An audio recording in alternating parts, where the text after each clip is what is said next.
I'm Murray McLaughlin. I'll be moderating this session. And it's a very interesting session around looking at some future directions and so on, particularly in the bio-based industries and in some new natural technology. So I think you'll enjoy it. So we're really going to look at some of the new frontiers around the bioproducts research area.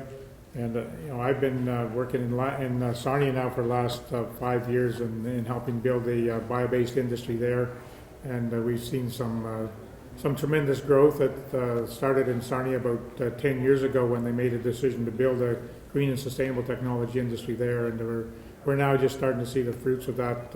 Those early days of making a decision to move in that direction and build a hybrid chemistry industry in the region around the petroleum base that we have. So with that, I'm going to move right into our speakers. The first speaker is Peter Van Belugi. Peter is Vice President of Marketing and Development for Ecosynthetics. He joined them in March of 2011 as their global lead in its marketing and business development functions. He heads a team of 4 who are focused on developing significant new market opportunities for ecosynthetics, bio-based technology platforms. Prior to his current role, he has, over the last 2 decades, held a variety of management positions in business development, marketing, and business management with key leaders in the industry, particularly in the chemical side. Companies like DuPont, Dow Europe, DuPont Dow Elastomers, and he said his academic background includes a doctorate in chemical engineering from the University of Waterloo and a business degree from the Wilfrid Laurier University. And Peter, with that, I'll have you come up and talk about overcoming obstacles in the commercialization of new biopolymer technologies.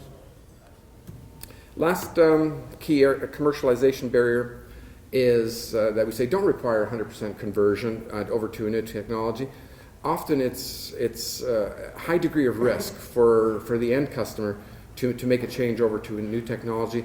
And what we've done, I'd say quite successfully, is we've started gradually to displace at lower levels, like 25% displacement of the incumbent, and gradually, as the user gets more confidence using the product in their process, they're very willing to increase the levels. And so that, I think, is a very key point.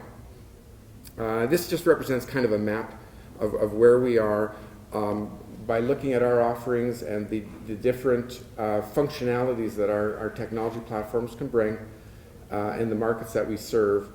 And you can see we're not all in one stage. They're all in a variety of different stages of development, which helps with our different portfolio management. Last point is really focusing on compelling value proposition. Without having that, taking care of all the previous things really won't matter. But in our case, we really look at performance and economics, being able to deliver equal or better performance versus the petroleum-based materials we displaced at suitable economics, equal or lower cost to the incumbent, while delivering sustainability. And we try and apply that to each of the different vertical markets that we participate in. And by doing that, I'd say we have been quite successful in selling over 100 million pounds, or about 45,000 tons of product since we've been commercial in 2008. And we're hoping to certainly continue that growth rate. The next speaker up here is Sandeen Marshall. Sandeen and I have been working together for 5 or 6 years now, as he's been on my board of the Bioindustrial Innovation Canada, and he's presently the chair of our board. Just a bit of background. Sandy graduated from the University of Waterloo and a bachelor and master's degree in chemical engineering.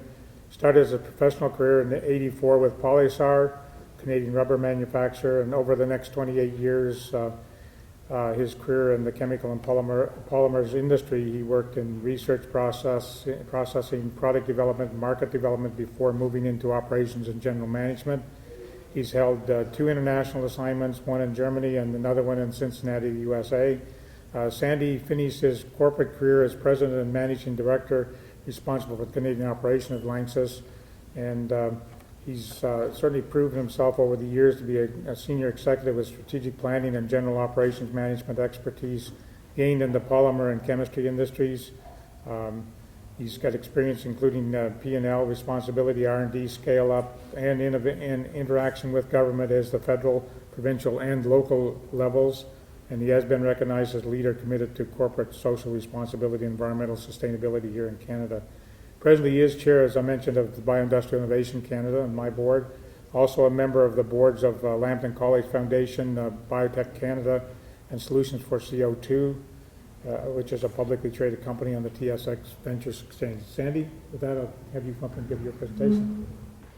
What they ultimately did in the report is they took the petroleum chemistry value chain and looked at the building block fundamentals of the petroleum industry, of which there are 8 or 9 fundamental chemicals that are in the petroleum value chain that are used as building blocks for everything else that we do. And they paralleled that and started looking at what can you get out of sugar through various conversion processes, ultimately trying to establish what are those basic building blocks for sugar chemistry. Ultimately, they came down to 12, and the 12 basically consist of diaths, C3 to C6, which means 3 carbons to 6 carbon molecules, which are the kind of the same length of molecules as they do with the petroleum industry. But they looked at those types of molecules that are highly functional. So they looked at diacids, which means things like lactic acid, succinic acid.